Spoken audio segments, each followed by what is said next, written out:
Hi everybody, Mars here, the teaching professional at Southwick Park Golf Club. Got my Live Tour golf fit out on, so the sun must be out. So lovely weather we've had this week, almost getting to the point where Jim must be getting a bit scared because no water. So it's been quite a long time now. So it sort of leads me on to today's video really. And obviously when we get to this time of year, people are struggling to stop the ball on the green. And there does come a time when you probably can't, and you have to sort of budget for those shots that are going to have to land and run on. There comes to a point where a certain type of player couldn't hit it high enough or hard enough to keep the spin on it to stop it anyway. So some of it you have to take on the chin, but there are some things you can do to get a bit more stop, and there's just a little bit of criteria around it. So first off is your clubs probably. So if you've got a 20-year-old set of clubs and you've played a lot of golf, you probably have started to round the grooves off a little bit. They will sort of, you can just imagine, you know, 50,000 ball strikes later, you have started to close over the grooves a bit and they've narrowed a bit. Number two, obviously keep those grooves nice and clean. If you want to try and impart some spin, get your little groove cleaner, do it every time you've hit your shot, and every time you pull it out it'll be nice and fresh. And then on to probably really the important thing I think at the moment is the balls. So they obviously come, like I've put 3 balls down here to see if I can show you. I mean, I've got to hit the green 3 times without hitting one shot today, so that's my first challenge. The golf ball has to have a soft enough cover for you to impart enough spin on that ball to hold it. Tap it on your teeth. Feels hard. Get a Pro V1, you can almost feel like you could put your teeth marks in it. So that cover has to be soft enough for you to impart enough spin. Doesn't mean you've got to spend a fortune and buy Pro V1s or something else. It just means you have to have something with a soft enough cover to let the club impart that spin on it. Okay, and then obviously onto the actual connection itself. So if you really do need to stop that ball, you have to have a downward blow. I mean, it's going to go on to pure teaching technique in a minute, but if you're the guy that says, I don't take a divot, and you're probably not going to take much, you're not going to get that much spin, because you have to hit down on it enough to start that ball whizzing backwards, hold that spin on it enough to stop it on the ground. So I've come out to the 6th, probably one of the more notorious holes for not holding a ball, and I don't know whether I'm going to pull this off or not, but who knows. I've got 3 different balls. I've got a very hard, horrible Pinnacle. I say horrible, I mean it serves a purpose. Good winter ball for a certain type of person, very explosive, go plenty far enough. It shouldn't really stop that well because the cover is so hard. Something in the middle that's very affordable. I've got a TaylorMade soft response there, and then a Pro V1. So those 3 balls should show you that little bit of difference. See if I can hit the green with no hits today, not even a couple of practice swings.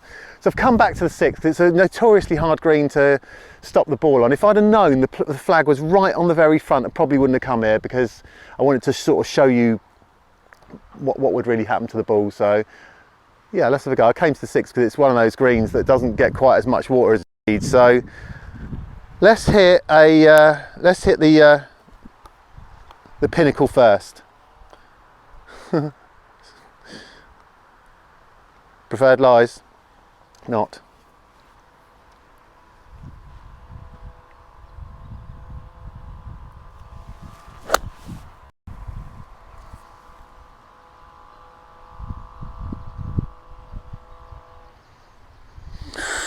I've hit the green and run off the back, hoping this is sort of working out for me already.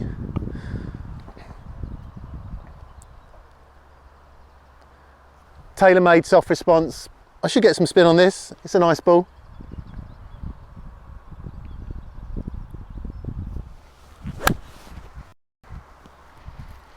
Better shot.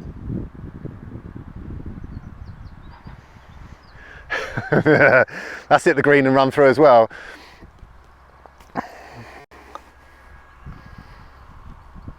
Tough old hole, isn't it, the 6th? My absolute nemesis really, in terms of seems like it should be very easy, and it definitely isn't. Pro V1, nice clean groove, so I can stick a decent swing on it. I think I'm downwind a bit.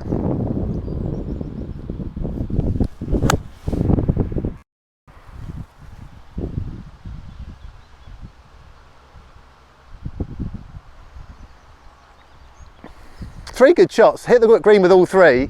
I did leave my iPad up there to see if I could show you the where they landed and how they reacted. So, as me being no Rick Shields, it's hard to tell if this is going to be a good video or not. But anyway, I'm here if you need me. I can help you get more spin. I can give you some advice on the golf balls.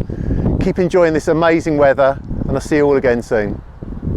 That didn't pan out for me. My inner Steven Spielberg wasn't quite good enough to catch those shots. I'm just heading in, so I thought I'd have one more hit. I'm on my way down to just going in, enjoying myself. Thought I might just be able to catch one more if I'm lucky. Just would be nice to prove to you that you can hit it right and stop it on a green. So just on my way, just have a quick shot into 9.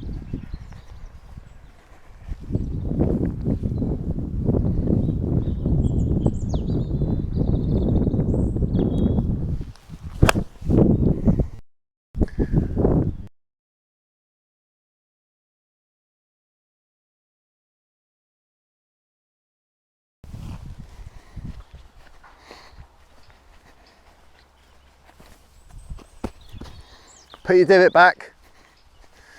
Keep looking out the window and seeing these people not put their divots back. Yeah,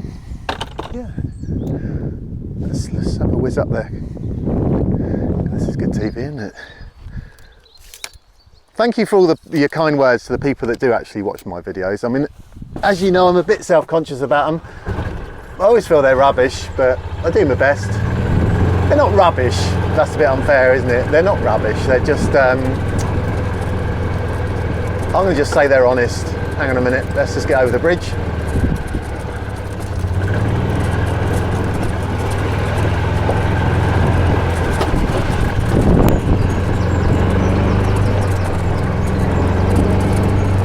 So just to prove to you all, do it the occasional good shot, and you can stop a ball on these greens, because I have stuck that there and left it there.